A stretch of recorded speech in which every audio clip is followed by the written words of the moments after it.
Analysis of myocardial deformation. It reflects the shortening and the lengthening of the cardiac muscle. So we have to go back to our physics days. Basically, it is the load which leads to the strain of the metal, and basically it is the loading conditions which lead to the strain of the myocardium. So basically, strain is the final length minus the initial length divided by the initial length. So it can be positive or it can be negative. So when it causes the lengthening, it is denoted as positive strain, and when it leads to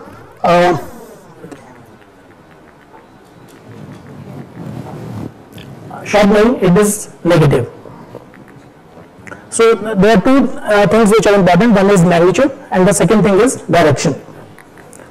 So the strain doesn't happen longitudinally, it happens radially as well as it happens circumferentially. So how to address this? How to calculate the strain? It was the tissue Doppler which came into vogue for measuring the myocardial velocities. So the problem with the tissue Doppler was it was angle dependent and it measured the velocities in one direction. So that's why the spectral touching imaging came into vogue. Why? Because it was measuring the deformation in different directions. That is one. Second, it was not angle dependent. So spectral touching echocardiography was being commonly utilized for the analysis of myocardial strain, and the beginning is always with a good quality two-dimensional imaging.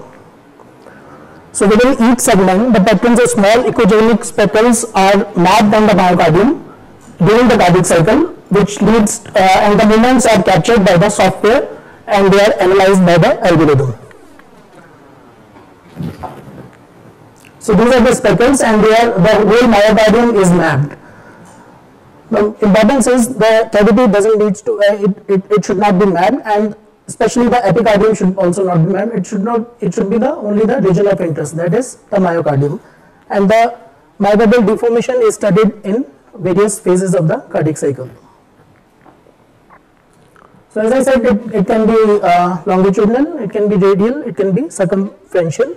The radial strain, since it is during the cardiac systole, it is the thickening, and so it is positive because the final length is more than the initial length, whereas the circumferential and the longitudinal strain, they are negative. So the like 3D imaging, the high quality grayscale images have to be there that can be optimized either by gain settings or reducing the depth. And the longitudinal strain, for longitudinal strain, three views are important. One is 4-chamber view, 2-chamber view and 3-chamber view. For circumferential and radial strain, the short axis views are needed, basal, mid and apical, and LV should be as circular as possible so that there should be no foreshortening or there should be no out of the view LV. Prerequisite is the ECG gating should be perfect. It should be through a data transfer cable and it should not be through a routine ECG cable. And why it is important? Because it is responsible for the timing of the cardiac cycle, and during the acquisition of the images, the breath hold should be there. Various proprietary softwares are available in the market. The most common is Philips QLab, and other machines have different proprietary softwares which helps in post processing of the images. So how does it start? The spectral tracking application is launched, and the endocardial borders are traced manually, and the software generates a region of interest and tracks the myocardial speckles in the different cardiac cycles. So the important thing is these are basically the color coded various myocardial segments displacement time curves, and the dotted line is the Abel strain, and this is the parametric imaging color coded, and this color is, if it is reddish, this means patient is likely to have a good strain, and the operator has to approve the region of interest because it is you who have to see the region of interest. It should it can be manually traced if you don't approve the region of interest.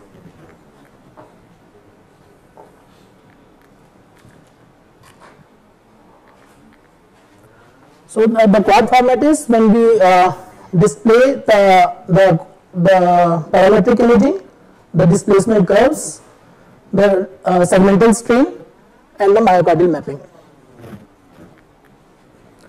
So after integrating the data from various segments, say in the 4 chamber, 3 chamber, and 2 chamber, then the bull's-eye view is given. If it is totally red, this means the patient is likely to have a good global longitudinal strain, and most of the softwares have given a value of around -18 to -22. So if it is less than -15, then it's a ominous sign. This is the normal strain, and this is the patient is having problem here. So this the longitudinal strain is -12.9. So this patient is likely to behave is likely to have more inotropic requirement in the post-op period, or likely to have a poor outcomes. So the information provided by the global longitudinal strain is it gives the objective measurement of the LV function. The regression coefficient equations, they can measure the ejection fraction with strain, and they detect the subtle changes of myocardial function, and it is sensitive to detect the early myocardial damage where the ejection fraction is still in the normal range, which has potential diagnostic, therapeutic, and prognostic implications for risk stratification of the patient. It also helps in monitoring response to the treatment, for example, titration of the medical therapy.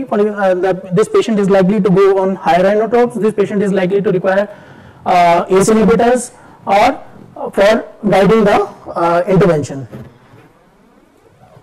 The most important is cardiac resynchronization therapy. There are two important principles in cardiac, whether the patient needs or whether the patient will get help by the CRT device, or second is the lead placement. So the lead placement has to be done at a place where the segmental strain is in a normal range, so that it works. Then it helps in decision making in aortic stenosis and mitral regurgitation. We do know that in aortic stenosis and mitral regurgitation, the ejection fraction is the last to get decreased, so it helps in decision making. There is an interesting finding is that when the submyocardial fibers are diseased, this affects the longitudinal strain. When the mid-myocardial or subepicardial fibers are diseased, it affects the circumferential and radial strain. And when the damage is more extensive, this means that most likely the radial and circumferential strain will get affected.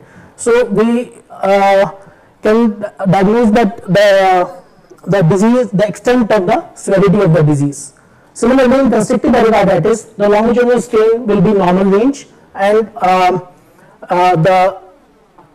if it gets affected, this means some myocardial component is there.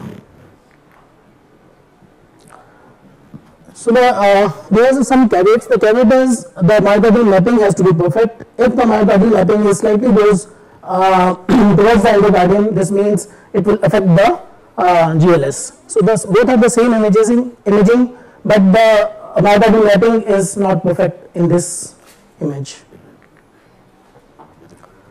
The normal values are, as I said, it is most of the softwares, it is between the -18 to -20, and if it is in -20, this means the patient is healthy, and lower the absolute value of the strain, more likely the patient is likely to have myocardial problems. Since there are inter-vendor and inter-software variability, if it is a serial assessment of global longitudinal strain is done and the patient acts as its own reference, then it's likely to have likely to be more value to the anesthesiologist. So these are some normal and abnormal images.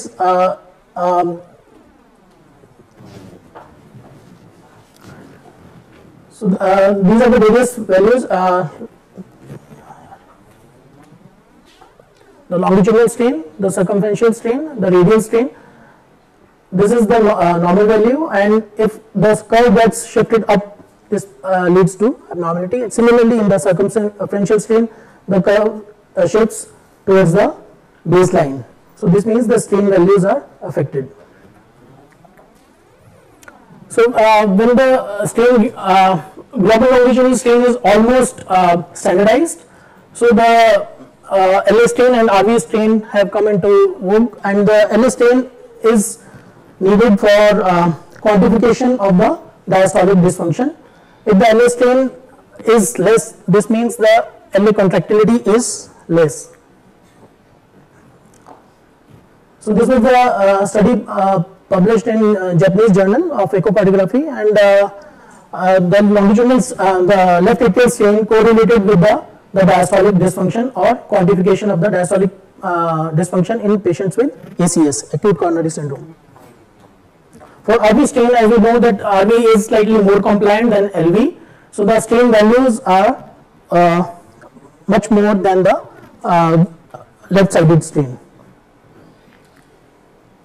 Similarly, this the CAVIT 3 is the quality of the image is very important. This image is likely to have more better strain or reproducibility rather than this image.